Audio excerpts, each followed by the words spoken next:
हाय सांग माने चलतु जीवा आज अंडा भुजिया प्रस्तुत करवा। प्रथमे मु कड़े रे सोरिष तेल किछि नहीं गरम कर देछि, तापरे किछि सोरिष पकई फुटे देछि। सेथिरे कटा कंचा लंका पियाज टमाटो को मु पकई देछि। एठी कंचा लंका को गोटा मु मझिरु फाळ करी नेछि। गुंड आपण चाहिले गुंड करिके मध्ये छोट छोट काटिकी नै परिवे। तापरे स्वाद अनुसार लूण मु नहीं पकई देछि। एठी देखंतु पियाजटा बेसी समय भाजबेनी, अल्प भाजबे। तापरे सेथिरे दुईटा अंडा मु एठी फटई देछि।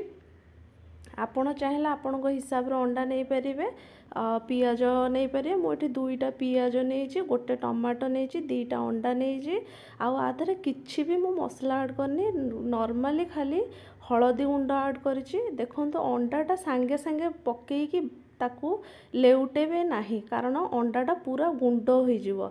एथिरे टिके अंडाटा बड़ बड़ साइज रे रहिले एटा नॉर्मली पखाळ रे खाया को भल लागे। देखंतु एपरी भाबरे ताकू एपट सेपट करिवे। तापरे एमिति हेला परे टिके नाली हेला परे तापरे हमर प्रस्तुत हो जिवो अंडा भुजिया। एटा नॉर्मली पखाळ रे खाइबा को बहुत भल लागे। घरे थरे निहाती ट्राई करंतु आ कहंतु केमती लागुची।